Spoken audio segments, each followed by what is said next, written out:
가족 간 계좌이체가 언제 이제 문제가 되냐, 상속세 세무조사를 받게 되면은 10년간 계좌이체 내역을 조회를 하게 되는데, 그때 이 가족 간 계좌이체 사실이 있으면은 국세청은 이것을 증여로 추정을 합니다. 납세자가 먼저 증여가 아니라는 사실을 입증을 하라는 거예요. 입증을 하지 못하면은 정말로 증여가 아니지만 억울하게 증여세를 과세될 수가 있는 겁니다. 그래서 여러분들에게 이제 한 가지 팁을 드리자면은, 제 유튜브 영상 중에서도 가장 많이 조회수가 나온 게 이 가족 간 계좌이체예요. 그만큼 이제 많은 분들이 가족 간 계좌이체를 많이 하시고 또 관심이 많은 부분이고 해서, 사실 이 가족 간 계좌이체는 뭐 대한민국 국민 누구나 다 하는 거죠. 이 가족 간 계좌이체를 한다는 뭐 사실만으로 뭐 범죄거나 탈세행위가 아니기 때문에 이것 자체로는 아무런 문제가 전혀 없습니다. 하지만 이 가족 간 계좌이체가 언제 이제 문제가 되냐, 주로 이제 문제가 되는 경우는 이 상속세 세무조사일 때예요. 상속세 세무조사를 받게 되면은 10년간 계좌이체 내역을 이제 조회를 하게 되는데, 그때 이 가족 간 계좌이체 사실이 있으면은 일단 이제 국세청은 이것을 증여로 추정을 합니다. 증여로 추정을 한다는 것은 국세청은 일단 그 가족 간 계좌이체를 증여로 볼 테니까 납세자가 먼저 증여가 아니라는 사실을 입증을 하라는 거예요. 우리가 예를 들어서 어떤 범죄에 연루가 돼서 경찰 조사를 받게 된다든지 이런 경우에 어떤 경찰에서 우리가 범죄를 저질렀다는 명확한 증거가 이제 있지 않으면은 그 무죄 추정의 원칙에 따라서 개인에게 죄를 묻기가 어렵잖아요. 하지만 세법에서는 이런 무죄 추정의 원칙이 통하지가 않습니다. 실제로 이 가족 간 계좌이체가 증여가 아니더라도 증여가 아니라는 사실을 입증을 하지 못하면은 국세청에서는 증여로 봐서 증여세와 상속세를 과세를 하게 되는 것입니다. 실제로 이제 억울한 사례를 예를 들어 드리자면은, 근로자 같은 경우에는 이 신용카드를 많이 쓰면은 소득공제를 받을 수 있거든요. 그래서 이 신용카드 소득공제를 많이 받기 위해서 부모님의 생활비까지 본인의 신용카드로 결제를 하는 거죠. 이렇게 이제 결제를 하고 나서 부모님이 이제 쓰신 생활비를 계좌이체로 이제 정산을 받는 거예요. 이것은 이제 부모님이 쓰신 카드 결제비를 내가 이제 부모님한테 정산을 받은 것이니까 증여가 아니잖아요. 그런데 증여가 아니지만은 나중에 이 상속세 세무조사에서 이런 이제 계좌이체 내역이 보이면은 국세청은 이것을 증여로 추정을 한다는 거죠. 그래서 여기서 납세자가 이 사실이 증여가 아니라는 것을 제대로 입증을 하지 못하면은 정말로 증여가 아니지만 억울하게 증여세를 과세될 수가 있는 겁니다. 이 실무적으로 증여가 아니라는 사실을 입증하는 것이 사실 굉장히 어려워요. 그래서 여러분들에게 이제 한 가지 팁을 드리자면은, 계좌이체를 할 때 우리가 이체 메모를 남길 수 있거든요. 이 이체 메모를 남기는 것입니다. 이 이체 메모에 예를 들어 생활비 정산이라면 이 생활비 정산이라고 이체 메모를 표기하고 이체를 받으시는 거죠. 그리고 이제 그에 대한 신용카드 결제 내역이라든지 아니면 부모님과 나오는 문자 내용이라든지 이런 것이 도움이 될 수 있어요. 그래서 그냥 단순하게 부모님과 생활비 정산을 하지 말고 부모님이 자녀에게 언제 얼마 쓴 카드비 쓴 거 이것을 정산하기 위해서 너에게 계좌이체를 했다, 이런 식으로 좀 문자까지 남겨놓는다면은 나중에 시간이 흘러서라도 증거 자료들이 충분하니까 이때는 이제 증여가 아니라는 사실을 입증하기가 훨씬 수월하겠죠. 원칙적으로는 금액 여부를 떠나서 전부 다 증여에 해당이 되겠지만은, 이게 또 이제 실무적으로는 국세청 직원분들도 이제 결국 그분들도 이제 본인 일 때문에 하는 업무다 보니까 이렇게 몇만 원 되는 이제 소액의 금액까지 이렇게 시시비비를 가지지는 않습니다. 그래서 이제 실무적으로는 보통 이제 100만 원 이하의 금액들은 크게 문제를 삼고 있지는 않습니다. 그런데 이제 또 이제 금액들이 누적이 돼서 예를 들어 뭐 몇천만 원 이상 된다거나 그럴 때는 또 문제가 될 수 있겠죠. 부모가 자녀에게 주는 돈이 모두가 증여세 과세 대상은 아닙니다. 부모는 자녀를 부양할 의무가 있잖아요. 그래서 이제 부양 의무가 있는 자녀에게 지급하는 생활비라든지 교육비는 증여세 과세 대상이 아니에요. 그래서 자녀에게 예를 들어서 교육비로 10억을 쓴다고 해도 증여세가 한 푼도 나오지 않습니다. 그래서 아무래도 이 부자분들이 자녀에게 이 교육비를 아낌없이 쓰시지 않나 그런 생각이 들고요. 아무리 생활비라고 하더라도 증여세가 과세되는 경우도 있습니다. 생활비가 증여세가 과세가 되지 않으려면은 이 두 가지 조건이 있어야 돼요. 일단 이 첫 번째는 때는 생활비로 전부 다 써야 됩니다. 뭐 용돈이면 용돈으로 다 써야 된다는 거죠. 예를 들어서 이제 부모님이 자녀에게 월 100만 원씩 용돈을 줬어요. 그럼 자녀가 이제 이 돈으로 흥청망청 맛있는 거 먹고 옷 사 입고 이런 것에 다 썼다면은 그것은 이제 용돈으로 다 썼으니까 증여세가 과세가 되지 않습니다. 하지만 자녀가 이 용돈을 아껴서 저축을 한 다음에 이 저축한 돈으로 주식을 산 거예요. 그렇게 자녀가 용돈을 모아서 이 주식 같은 자산을 취득을 하게 되면은 이때는 이것은 증여세 과세 대상이 돼요. 그래서 부모에게 받은 이 생활비나 뭐 용돈이나 이런 것들을 자녀가 모아서 자산을 취득을 하게 되면은 이때는 증여세가 과세가 됩니다. 그리고 두 번째로는 생활비를 받는 자녀가 소득이 없어야 돼요. 이런 경우 많아요. 자녀가 직장을 다니면서 돈을 벌고 있는데 부모님 입장에서는 자녀가 직접 번 돈을 다 모아서 저축을 해서 내 집 마련을 좀 빨리 하시기를 원하실 거예요. 그래서 이제 부모님이 생활비를 다 지원을 해줄 테니까 네가 번 돈은 다 저축을 해서 내 집 마련하는데 보태라 이렇게 하실 수 있잖아요. 하지만 이때는 자녀가 본인의 소득이 있기 때문에 자녀가 이제 자급자족을 할 수가 있거든요. 그렇기 때문에 자녀가 소득이 있을 때는 더 이상 이제 부모에게 자녀를 부양할 의무가 없는 것입니다. 자녀를 부양할 의무가 없는데도 이렇게 생활비를 주게 된다면은 그것은 이제 증여세 과세 대상이 되겠죠.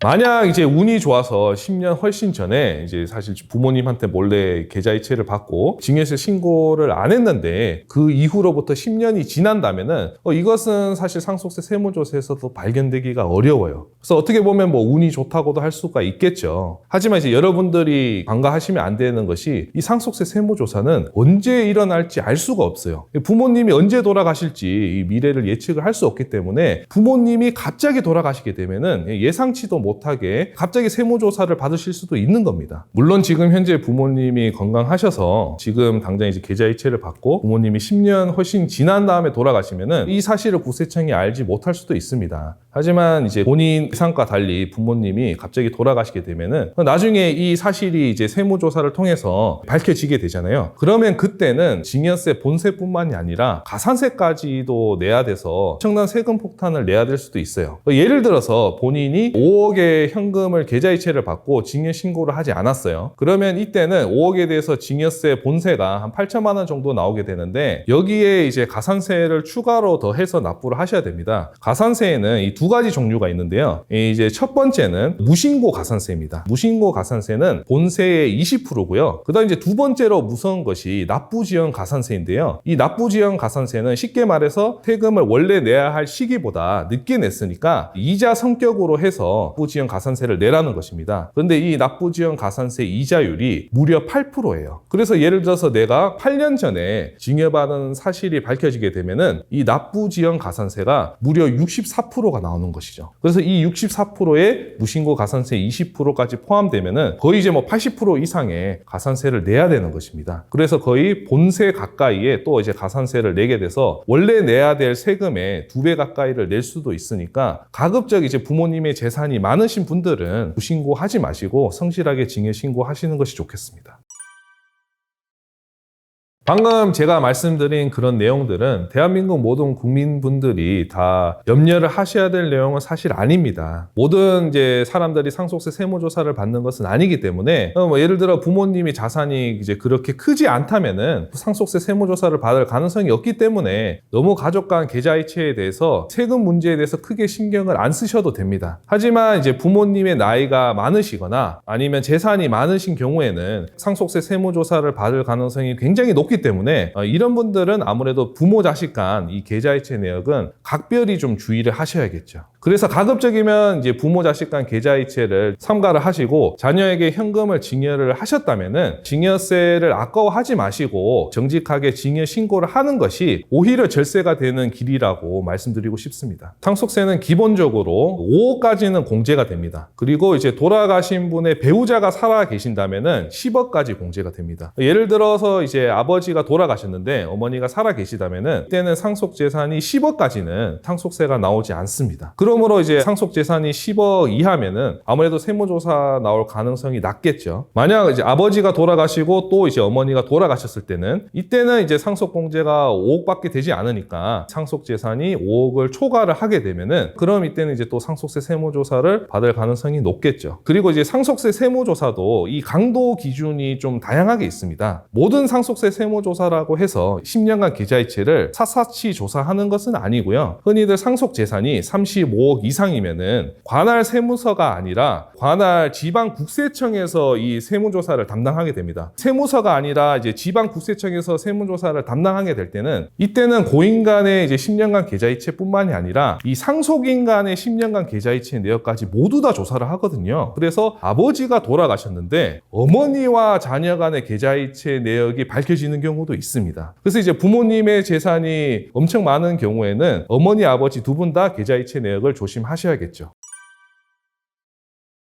세법에서도 1세대 1주택자에게는 취득세도 중과가 되지 않고 양도세도 이제 양도가액 12억 이하까지는 비과세를 해주고 이런 여러 가지 세금 혜택을 주기 때문에 사실 이제 1주택만 보유하신다면은 세금 걱정을 크게 하실 필요는 없어요. 그런데 이제 1주택자분들이 세금 폭탄을 맞게 되는 경우는 내가 이제 1세대 1주택인 줄 알았는데 알고 보니까 1세대 2주택이든 3주택에 해당이 돼서 양도세 비과세를 못 받는다든지 아니면은 취득세가 중과돼서 취득세가 8% 12%의 취득세를 낸다든지 이런 경우가 종종 있습니다. 일단 이제 1세대 1주택이라는 개념을 잘 알기 위해서는 세대부터 잘 알아야 되는데요. 이 세대란 같이 이제 살고 있는 가족을 의미합니다. 이 가족의 범위에는 부모, 이제 자녀는 물론이고 배우자와 형제 자매까지 포함이 되는데요. 형제 자매가 해당이 되는지 모르는 분들이 많으세요. 형제 자매에는 나의 형제 자매뿐만이 아니라 배우자의 형제 자매까지도 포함이 됩니다. 그래서 이 형제 자매와 동일한 세대를 이루고 있는데 이 형제 자매가 취득한 주택 때문에 내가 주택을 취득하면서 취득세가 중과된다든지 양도세 비과세를 받지 못하는 사례가 종종 있고요. 그리고 이 세대분리 기준이 취득세와 양도세가 다릅니다. 같은 세금인데도 이 세대분리 기준이 다르기 때문에 많은 분들이 굉장히 큰 혼란을 겪고 계시는데요. 취득세에서는 세대분리의 기준을 주민등록 등본상으로만 판단을 합니다. 내가 부모님과 함께 살고 있더라도 주민등록 등본상으로만 별도 세대로 분리를 하면은 이때는 각각 이제 별도 세대로 봐서 부모님과 나의 주택수가 합산이 되지 않지만 부모님과 내가 실제로 떨어져서 살고 있는데 예를 들면 이제 뭐 부모님의 건강보험료 때문에 부모님을 피부양자로 등록시키기 위해서 나의 주소로 전입신고하는 경우가 있어요. 이때는 나와 부모님이 별개로 살고 있지만은 주민등록 등본상으로는 동일 세대에 해당이 되거든요. 이때는 따로 떨어져 살고 있지만은 이 취득세에서는 부모님과 동일 세대로 봐서 부모님의 주택수까지 계산을 해서 취득세가 중과될 수 있기 때문에 각별히 주의하셔야 됩니다. 반면 양도세에서는 주민등록 등본상으로 부모님과 세대 분리가 되어 있다고 하더라도 실제로 부모님과 함께 거주를 한다면은 이때는 동일 세대로 봐서 부모님의 주택수를 계산을 해서 양도세 비과세 여부를 판단을 하는데요. 실제로 이제 부모님과 자녀가 함께 거주를 하다가 자녀가 이제 본인의 주택을 양도세 비과세로 받기 위해서 양도일 직전에 이제 부모님과 주민등록 등본상으로 이렇게 세대 분리를 하였어요. 당연히 이제 주민등록 등본상으로 세대 분리를 하면은 세대 분리가 인정이 되어서 이 양도세 비과세를 받을 줄 알았는데 국세청에서는 이 양도일 직전에 세대 분리를 한 것을 의심스럽게 여긴 것이죠. 그래서 실제로 세대 분리를 한 것이 맞냐, 같이 거주한 것이 아니냐, 그런 사실들을 조사한 결과 함께 거주한 사실이 발견이 돼서 이 양도세 비과세를 못 받고 그에게 이제 양도세 수억 원을 낸 사례가 있었습니다. 그러면 여러분들이 이렇게 생각하실 거예요. 아니 국세청이 CCTV로 뭐 확인할 것도 아니고 어떻게 부모님과 자녀가 실제로 거주하는지 따로 거주하는지 어떻게 판단을 할 것인가. 여기에는 여러 가지 증거 자료를 통해서 객관적으로 판단을 할 수가 있습니다. 우선 첫 번째로 통신기지국 조회예요. 통신기지국 조회를 통해서 부모 자녀의 통신기지국 조회를 하게 되면은 부모님과 자녀가 어디에 거주했는지를 알 수가 있거든요. 그리고 두 번째로 신용카드 사용 장소를 통해서도 이러한 사실을 파악할 수 있습니다. 자녀가 위장 전입한 장소에서 신용카드가 결제된 것이 아니라 부모님과 이제 함께 거주한 장소에서 신용카드가 결제된 사실들이 발견이 되면은 이러한 증거들을 통해서 부모님과 함께 거주하고 있다는 사실을 입증할 수 있기 때문에 단순히 주민등록 등본상으로 세대 분리를 했다고 해서 세대 1주택 비과세를 받을 수 있다고 생각을 하시면 큰 세금 폭탄을 맞을 수 있다는 점 주의하시기 바랍니다.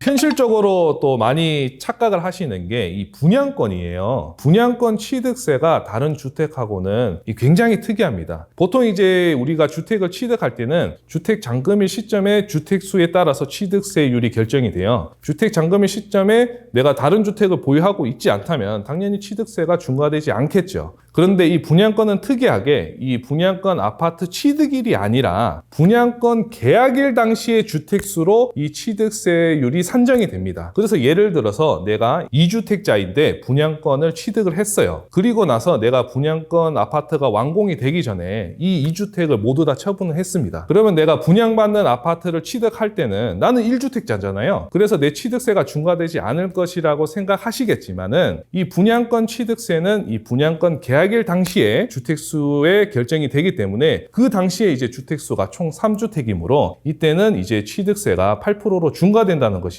그래서 분양권을 잘못 취득하셔서 이 뒤늦게 취득세가 중과되시는 분들이 많으세요. 그래서 제가 여기서 한 가지 꿀팁을 알려드리자면, 만약 이렇게 분양권 계약일 시점에 다주택자이셨다면은 일단은 이 주택을 모두 다 처분을 하신 다음에 이 배우자에게 분양권을 증여를 하시면은 이때는 이 분양권으로 취득한 아파트의 취득세 중과를 피할 수 있습니다. 배우자가 분양권을 취득하는 시점에서는 주택을 모두 다 처분하였기 때문에 이때는 이제 주택수가 없게 되잖아요. 취득세 중과를 피할 수 있는 것이죠. 오피스텔이 굉장히 특이한 부동산인데요. 어떤 활용 용도로 사용하느냐에 따라서 오피스텔이 주택에 포함이 될 수도 있고 주택에 포함되지 않을 수도 있습니다. 오피스텔을 주거용으로 사용하면은 당연히 주택에 포함이 되고, 주거용으로 사용을 하지 않는다면은 이제 업무용 오피스텔에 해당이 돼서 주택에 포함되지 않는 것이죠. 그래서 많은 분들이 이 주거용 오피스텔은 주택수에 포함이 되니까 이 오피스텔을 실제로는 주거용으로 사용을 하지만은 업무용으로 꾸며서 이 주택수에서 이제 배제를 시킨 다음에 본인이 갖고 있는 다른 이제 아파트를 이제 양도세 비과세로 팔고 이런 분들이 계세요. 하지만 여러분도 잘 알다시피 요즘 오피스텔이 주거용으로 적합하게 굉장히 잘 나오고 있잖아요. 냉장고라든지 세탁기라든지 여러 이제 가전 제품까지 빌트인이 돼 있고, 어떻게 보면 아파트보다도 더 주거하기 적합하게 잘 나오고 있는데요. 이런 사실도 당연히 국세청도 잘 알고 있겠죠. 이렇게 주거용으로 적합한 오피스텔을 업무용 오피스텔로 사용한다고 주장을 했을 때 과연 이 국세청이 순순히 이 사실을 믿어주겠냐는 것이죠. 그래서 여러분이 이 오피스텔을 사업자 등록을 하고 세금 계산서를 발행을 해서 겉으로는 누가 봐도 업무용 오피스텔로 잘 꾸며놨어요. 하지만 국세청 입장에서는 이것을 업무용 오피스텔로 사용했다는 사실이 굉장히 의심스럽기 때문에 실제로 업무용 오피스텔로 사용했는지 그 여부를 세무조사하는 경우가 최근에 많이 늘어나고 있습니다. 그럼 국세청이 이 오피스텔을 실제로 주거용으로 사용했는지 업무용으로 사용했는지 어떻게 판단을 하느냐, 국세청이 직접 오피스텔로 방문해서 문을 두드려서 실제로 어떤 용도로 사용했는지 확인을 하거나 그런 경우는 거의 없고요. 사실 몇 가지 자료만 확인하면은 이 오피스텔을 업무용으로 사용했는지 주거용으로 사용했는지 쉽게 알 수 있습니다. 바로 수도요금과 가스요금을 확인하는 것인데요. 이 수도요금하고 가스요금이 아무래도 주거용으로 사용하다 보면은 샤워도 해야 되고 빨래도 돌려야 되고 또 요리도 해야 되다 보니까 당연히 이 수도요금하고 가스요금이 많이 나오게 되겠죠. 반면에 업무용으로만 사용했으면은 수도요금하고 가스요금이 적게 나올 거잖아요. 이 수도요금과 가스요금만 확인하더라도 이 오피스텔을 업무용으로 사용했는지 주거용으로 사용했는지 손쉽게 판단을 할 수 있습니다. 그래서 여러분이 이 오피스텔을 주거용으로 사용하고 계시다면은 이것을 업무용으로 꾸미더라도 국세청이 모두 다 알 수 있기 때문에 이 오피스텔을 주택이라고 생각을 하시고 본인이 가지고 있는 다른 주택을 양도세 비과세로 팔 때 조심하셔야겠습니다. 24년에 부동산 세금 관련해서 바뀌는 개정사항은 사실 큰 내용은 없습니다. 제가 요약해서 알려드리면은 한 3가지 정도가 될 것 같아요. 우선 이제 첫 번째는 출산 장려 취득세 감면입니다. 출산을 장려를 하기 위해서 24년부터 25년 사이에 출산을 하신 분들이 본인이 이제 거주할 주택을 1세대 1주택으로 취득을 하면은 500만 원을 한도로 취득세를 감면받으실 수 있습니다. 두 번째는 양도세 중과 유예인데요. 양도세 중과세는 조정 대상 지역이 지역에 있는 주택만 해당이 됩니다. 현재 조정 대상 지역은 강남 상구와 용산구 외에는 모두 다 비조정 지역이므로 해당 사항이 없어요. 강남 상구 및 용산구의 주택만 양도세 중과세에 해당이 되는데요. 이 양도세 중과세가 24년 5월까지 유예가 되었어요. 그런데 이 24년 5월까지 유예가 되었던 이 양도세 중과세를 1년 더 연장을 해서 25년 5월까지 양도세 중과세가 유예가 이제 되도록 개정이 되었습니다. 세 번째는 간주임대료 이자율 인상입니다. 이 간주임대료라는 것은 월세가 아니라 전세보증금을 받았을 때 과세가 되는 것인데요. 모든 사람에게 해당되는 것은 아니고 부부 합산 3주택자 이상인 분들만 이 간주임대료가 과세가 되게 됩니다. 세입자에게 월세 대신 이제 무이자로 전세 보증금을 받았기 때문에 진짜 소득만큼 임대료가 발생한 것으로 간주를 해서 이 간주임대료라고 하는데요. 이 간주임대료는 이제 전세 보증금의 이자율을 곱해서 계산을 하게 됩니다. 원래는 이 이자율이 1.2%였어요. 그런데 2023년부터 2.9%로 인상이 됐고 2024년에는 3.5%까지 인상이 되었습니다. 기존 이자율 1.2%에서 3.5%로 거의 3배가량이 인상이 됐거든요. 그래서 간주임대료 또한 3배 이상 인상이 되었기 때문에 그래서 갭 투자를 많이 하신 분들은 5월 종합소득세 신고 때 임대소득세를 굉장히 많이 내셔야 될 거예요. 이제는 이 간주임대료가 많이 인상이 되었기 때문에 갭 투자 하신 분들의 세부담이 더 많이 커졌다 이렇게 볼 수 있습니다.